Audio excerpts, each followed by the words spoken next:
Good day mga ka-New Day! So eto kami ngayon nasa Phil's Cup Kapihan dito sa may QC. At eto meron akong dalawang bisita, ang OG. Tayo usap ang OG at unahin ko na si OG Billy Carpa. Yung magpakilala ka OG. Hello, hi sa lahat ng taga-subaybay ni Noe. Yes. Narito po si Bill Carpa, Bill Awero, isang pusakal na kriminal na binago ni Kristo. Na ngayon ay naglilingkod sa kanya bilang world traveling missionerong musikero. Ayun. So speaking of musikero, nandito kami sa kapihan ng Phil's Cup. Si Bill Carpa nga pala mga ka-New Day, isang composer at gospel singer ng House of Praise. At ngayon, still active pa rin. Yun. Pakikwentuhan naman kami, ano yung mga hit songs na nagawa mo? Meron akong 6 na album pero ang pinakasikat doon ay yung Isang Dakot ng Kanyang Himala sa 10 kanta yun. Tapos yung Kristiyanong Musikero at nasundan pa yan ng Markado, Pinagpala at The Best of Bill Awero. At ako'y naka 21 countries na dahil lang sa kabutihan ng Panginoon. At nandito kami ngayon sa Phil's Cup. Lumabas lang muna kami para sa inyong makita ninyo na mabuti ang Diyos. Yun. At syempre, nasa available na mga kanta na yan. Oo naman, bestseller yung Isang Dakot ng Kanyang Himala. At ito, yung mga awit ko ang nagdala sa akin sa abroad. Yung mga Pilipinong umuwi, bumibili ng album ko, sila rin yung mga nag-invite sa akin.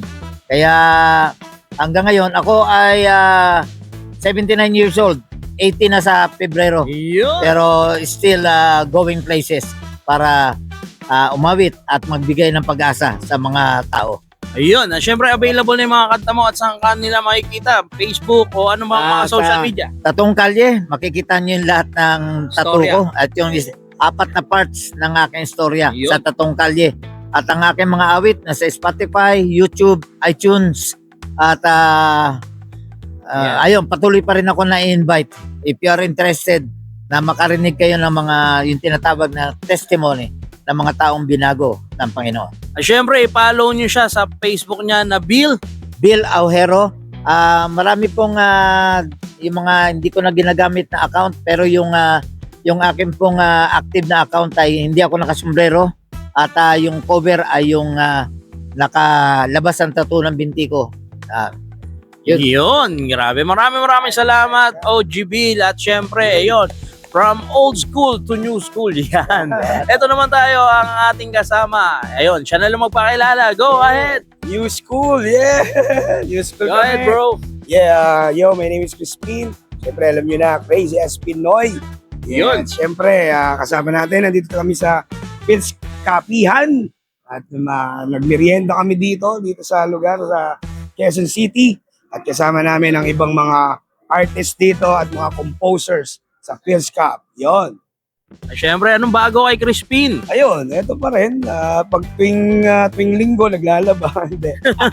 Hindi, maraming kaming ginawang kanta. Nasa all digital platforms. Siyempre, ang Gracias Pinoy, Basilio Encisa, Crispin. And of course, siyempre, may mga solo rin na kami. May solo kaming ginawa. Siyempre, Yun. at labas na rin yan sa mga iTunes at Spotify. So, marami. Iba-ibang title. So, siyempre, andito rin, old school, oh. Yun. No, At syempre, sana. kung sikat na sikat si Basilio, eto ang counterpart niya, si Crispin, Yeah. ang kapatid niya. Kapatid, oh. At pinaghahanap kami ni Sisa. Oo. So, yan, supportahan nyo si Crispin. Yes. Abangan nyo ang mga palabas pa na single ng Crazy as Pinoy. At salamat palagi sa suporta nyo, lalong-lalo na sa Wish 107.5 at 68 million views na kami doon. So, salamat po sa suporta ng mga kapwa nating musikero. At kaya kami nandito sa Phil's Cup. At ayun, malapit na rin ang Christmas party. So, yun na. So, kita-kita tayo. Ay nga pala, ang Phil's Cup ay Filipino Society of Composers, Authors, and Publishers. Yun. Dito yan, nandito kami sa Max Scout Wasson, QC. Yan. And gusto kong bigyan kayo ng trivia, yung mga ka-New Day. Si Si Crispin, eto nga pala si Crispin, kabatch ko siya sa Itbulaga. Yes. Yan, si oo. Basilio at Republic of the Philippines. actually hindi pa nga Itbulaga sa ano ba? Oo. Sa Jet Set, Santa Jet Lucia Set, oo. days. So, ayan, magkakasama kami niyan at the same time, yun, the rest is history. Oo, sobrang history. Ay, nun. shoutouts kay Kuya Henry dumating at shoutouts kay Ans na nag-come sa atin, di ba? So, yun, any promotion? Ayun, Yan, yun nga, yun sa digital platforms, supportahan nyo, Spotify, syempre ang Crazy as Pinoy, meron kaming single na nilabas, Baliw, Ugat ng Digmaan, at marami pang iba, check nyo lang sa Spotify. At syempre yung sa single ko, yun. sa Crispin, andyan yung may sunod-sunod ako nilabas ng bawat buwan ng title, naka-move on na, Reserba, may Reserba. Ang third single, yung Minahal Kita Agad. And yung fourth, yung kanta namin na ni Andres Tagalabas, ang Kamusta.